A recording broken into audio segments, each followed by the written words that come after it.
My wife said, "You'll never afford to leave me." I said, "Check your bank account." She called the police when she saw what I did. Stop right there. Read that again. She said, "You will never afford to leave me." Not, "I love you, please do not go." Not, "I am sorry, let us fix this." Not even, "I will change, give me one more chance." No. She said, "You will never afford to leave me." Like he was a financial decision she had already calculated. Like he was a liability on a balance sheet she controlled. Like the only thing keeping him in that marriage was money. And she had all of it. She was wrong. And the way she found out she was wrong, the specific, quiet, devastating way he showed her exactly how wrong she was, is the story we are talking about today. And I promise you, by the time we get to the moment she opened that bank account and saw what was inside, you are going to feel something. Something satisfying. Something that stays with you. Stay with me. Before we get into everything, before we get into the confrontation, the bank account, the police call, all of it, I need you to understand who these two people are. Because this story is not just about money. It is about something much older and much more damaging than money. It is about what happens when one person in a relationship decides, slowly, gradually, so quietly that the other person barely notices, that they are in charge. That their income makes them the authority. That their financial position gives them the right to speak to another human being like they are an inconvenience that can be managed rather than a person that deserves respect. It is about control dressed up as security. And our guy, let us call him Ryan, had been living inside that dynamic for longer than he wants to admit. Ryan is in his early 30s. He met his wife, let us call her Victoria, about 6 years ago. And in the beginning, like most beginnings, things were good. She was ambitious, driven, sharp. Over the next 2 years, the dynamic solidified. Ryan started to feel it everywhere. Not just in the big decisions, but in the texture of everyday life. The way she spoke to him in front of friends. Slightly diminishing, slightly performative, like he was a project she was managing rather than a person she had chosen. The way she handled money conversations, like he was a junior employee being briefed rather than an equal partner being consulted. He brought it up. More than once. He told her that the way she spoke to him sometimes made him feel small. That the financial imbalance did not have to mean a power imbalance. That he was her husband, not her dependent. She listened. She apologized. Nothing changed. And Ryan, who was patient by nature, who believed in trying, who did not want to throw away a marriage without doing everything possible to fix it, kept going, kept trying, kept having the same conversations with slightly different words, hoping that this time they would land differently. They never did. But here is the part of the background that is most important. The part that made everything that came later possible.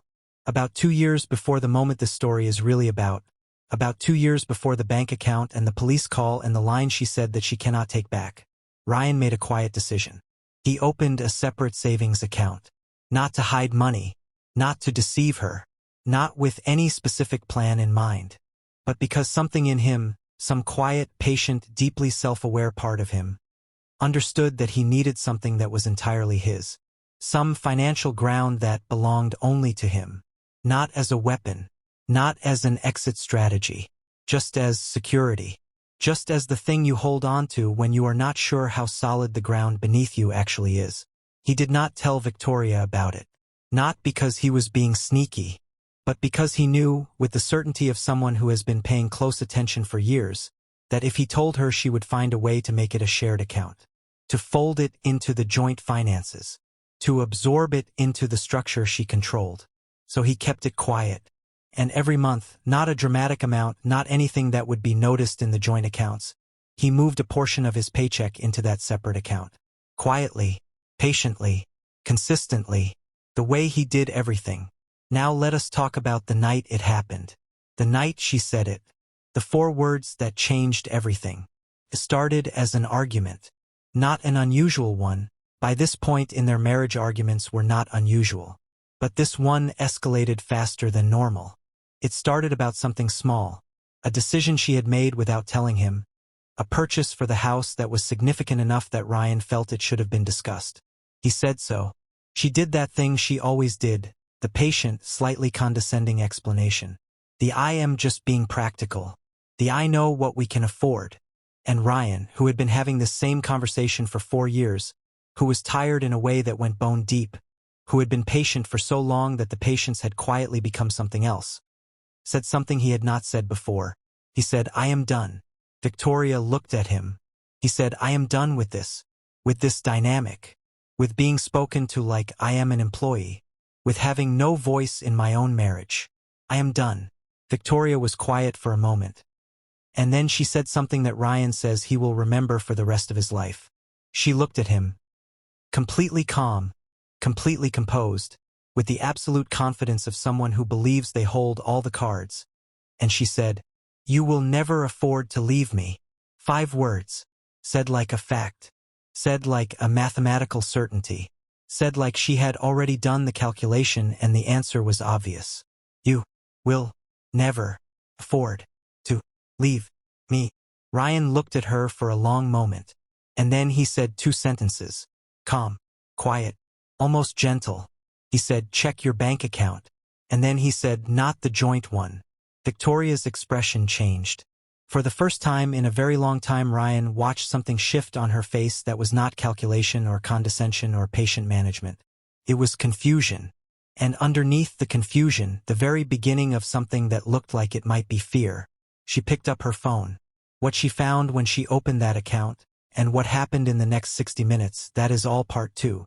And I will tell you right now, what comes next is not what she expected. It is not what Ryan expected either. But it is, in the most quietly satisfying way possible, exactly what needed to happen. Stay with me. Drop a comment right now. Tell me at what point in this story you knew exactly where it was going. Because I think most of you saw it coming. And I think you loved every second of watching it arrive. Subscribe if you have not already. Part 2 is next. And that is where everything finally, completely, irreversibly lands. So Victoria is holding her phone. She has just heard 2 sentences from her husband. "Check your bank account, not the joint one." And something on her face has shifted. That absolute confidence, that mathematical certainty with which she delivered those 5 words just 60 seconds ago, has developed a crack in it. Small, barely visible, but there. She opens her banking app. She navigates away from the joint account. The one she controls, the one she has always controlled. The one that she has used as the foundation of her certainty that Ryan could not leave, and she finds the other one. The one she did not know existed. And she sees the number. Now I am not going to give you the exact number, because Ryan does not give the exact number in his post either. He is careful about that, private about the specifics in the way that people are when they understand that the amount is not really the point. But he describes it as more than enough. More than enough to leave. More than enough to start over completely. More than enough to cover a deposit on a new place, moving costs, living expenses for a year, legal fees, all of it, with a significant amount still remaining. 2 years of quiet, consistent, patient saving. Every month. Without fail. Without drama. Without a single word to her about it. More than enough. Victoria stared at her phone. And Ryan watched her face do something he had never seen it do in 6 years of knowing her. Collapsed. Not dramatically. Not with tears and noise. Just quietly, completely, like a structure that has had its foundation removed. That absolute confidence, that controlled composure, that permanent sense of being the person who held all the cards, gone. In the time it took her to read a number on a screen, she looked up at him. And for the first time in a very long time, she did not look like someone who had already calculated the outcome. She looked like someone who had just realized the calculation was wrong. Ryan says the silence that followed was about 30 seconds long. 30 seconds of complete silence in a marriage that had been full of the wrong kind of noise for years. And then Victoria did something that Ryan had not expected. She did not apologize. She did not say, "I was wrong, I should not have said that. Please let us talk about this." She did not show remorse or vulnerability or any of the things that a moment like this might reasonably produce in a person who understood what had just happened. Instead, she got angry, the kind of anger that comes from fear. The loud, aggressive, slightly unhinged anger of someone who has just had power taken from them and does not know how to exist without it. She said, "You have been hiding money from me." Ryan said, "I have been saving my own income in my own account." She said, that is marital money. That belongs to both of us. Ryan said, then so does everything in the joint account that you have been making decisions with for 4 years without consulting me. She did not have an answer for that. So she escalated. She said, you planned this. You have been planning to leave for 2 years. Ryan said, I have been protecting myself for 2 years. There is a difference. She said, this is financial deception. This is illegal. Ryan said, it is not illegal to have a savings account. And then she said the thing that Ryan had not expected. She said, I am calling the police. Now I need you to sit with that for a second. Because this is the moment that the Reddit thread absolutely exploded around. She called the police on her husband for having a savings account. She genuinely believed or wanted to believe or wanted him to believe she believed that what Ryan had done was a criminal act. That a man saving his own income in his own account was something the police would care about. That she could use the threat of legal consequences to regain the control she had just lost. Ryan says he looked at her for a moment when she said it. And then he sat down on the couch. And he said, okay. She stared at him. He said, call them. She called. The police arrived about 15 minutes later. 2 officers. Routine domestic call. They had heard all kinds of things before, and their faces showed the particular professional neutrality of people who have learned not to react until they have the full picture.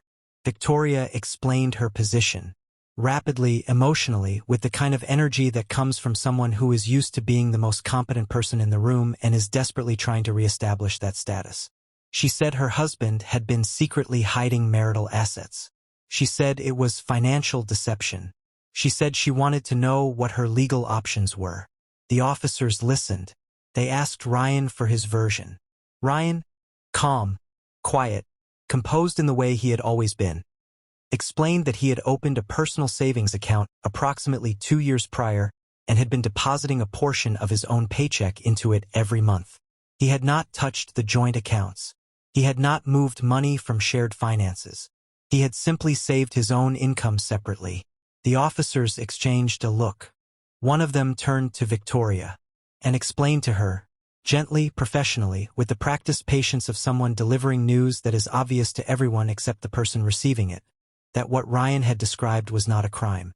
That individuals in a marriage are legally permitted to have personal accounts. That saving your own income is not financial deception. That there was nothing here for them to act on. Victoria stared at him. The officer said, is there anything else we can help you with tonight? There was not. They left. And Ryan and Victoria stood in their living room in the silence of a marriage that both of them now understood was completely, irreversibly over. Ryan left that night. Not dramatically. He had a bag ready, had had one ready for 2 weeks if he was being honest with himself, packed and sitting at the back of the closet in that quiet way he did things. He picked it up. He called Marcus. He left. He filed for divorce the following week. And then, because he is who he is, because he processes things by writing them down, because he needed somewhere to put everything he was carrying, he posted his story to Reddit. All of it. The 6 years. The dynamic. The savings account. The 5 words she said. The 2 sentences he said back. Her face when she saw the number. The police call. The officers explaining to his wife that saving money is not a crime. He asked one question at the end. Did I handle this right? Reddit answered. Immediately. Overwhelmingly. With the kind of collective energy that this platform produces when a story hits exactly the right nerve. The post got tens of thousands of upvotes within hours. And the comments were something else entirely. The top comment said, the fact that you spent 2 years quietly saving instead of dramatically exploding tells you everything about who you are. You did not react from anger. You did not make threats. You just built a door. And when she told you that you could not leave, you simply opened it. That is not revenge. That is self-respect. Executed perfectly. That comment got thousands of upvotes on its own. And the replies underneath it were full of people saying, this is exactly right. This is the difference between reacting and responding. Between letting someone's cruelty make you cruel and simply being prepared. Another comment said, she revealed everything about herself in those 5 words. You will never afford to leave me. That is not something a partner says. That is something a captor says. She did not see a husband standing in front of her. She saw a financial dependent she had calculated could not escape. And she was wrong. And the way she found out she was wrong, quietly, with 2 sentences without any drama, is genuinely one of the most satisfying things I have read on this platform. This one also got thousands of upvotes. And it named something important. Something that a lot of people in the comment section kept returning to. The specific cruelty of what she had said, not just as a statement but as a worldview. The fact that those 5 words revealed how she had been seeing him, not as a person she loved, as a calculation she had already run. Then there was the comment about the police call.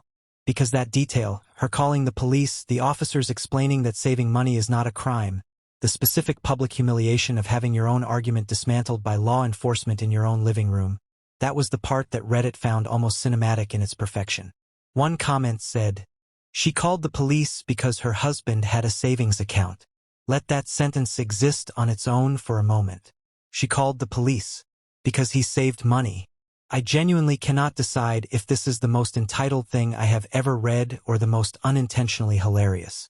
Either way, the image of those officers explaining basic financial law to her, while Ryan sat quietly on the couch, is going to live in my head for a very long time. The replies under this one were just people laughing. Not meanly, not at her pain, because pain is not funny, but at the specific absurdity of a situation where someone's attempt to use power as a weapon backfired so completely and so publicly and so immediately. But the comment that Ryan said hit him hardest was not one of the big ones. It was a shorter one, further down in the thread, from someone who did not explain who they were or what their situation was. It just said, "You spent 2 years building a door she did not know existed. And when she told you that you were trapped, you opened it. I hope you walk through it and do not look back. You have been patient long enough." Ryan said he read that one 3 times, because it was the truest version of what had happened. He had not planned revenge. He had not been building toward a dramatic moment. He had simply, quietly, patiently, in the way he did everything, been building a door. And she had told him he was trapped. And he had shown her the door. And walked through it. The update came 3 weeks later. Short. Clear. Written in the same quiet voice as everything else he posted. He said the divorce process had begun. His lawyer had confirmed, as the police officers had confirmed, as common sense confirmed, that his personal savings account was entirely legitimate and entirely his. He said he had a new apartment. Small. Nothing fancy. But his. Entirely, completely, 100% his. He said he was sleeping better than he had in 4 years. And then he said one more thing. He said, "She texted me last week. Said she did not mean what she said. Said it came out wrong. Said she was scared and it was not what she actually believed." I read the text, and I remembered something my grandfather told me a long time ago. He said, when someone shows you who they are in a moment of anger, believe them. Because anger does not create character. It reveals it. She showed me who she was, in 5 words, and I believed her. I am not going back. So what do we take from this story? What is the thing that stays? I think it is this. Control is not love. Financial power is not the same as being loved. Being the higher earner does not make you the authority. Being able to say you will never afford to leave me does not make it true. And even if it were true, the fact that you would say it tells the person standing in front of you everything they need to know about what you think of them. Ryan did not win because he had money saved. Ryan won because he had spent 2 years being exactly who he was, patient, quiet, prepared, while she spent 6 years showing him exactly who she was. He just finally believed her, and acted accordingly. If this story hit you, if any part of it felt familiar, drop it in the comments. Tell me about a time someone underestimated you. Tell me about the moment you showed them they were wrong. Because those moments, the quiet ones, the ones without drama, the ones where you simply open a door someone did not know existed, those are the ones worth talking about. Subscribe if you have not already, because this is what we do every single week. Real stories, real people, real moments where someone finally chooses themselves. Hit that subscribe button, bell icon on. I will see you next week.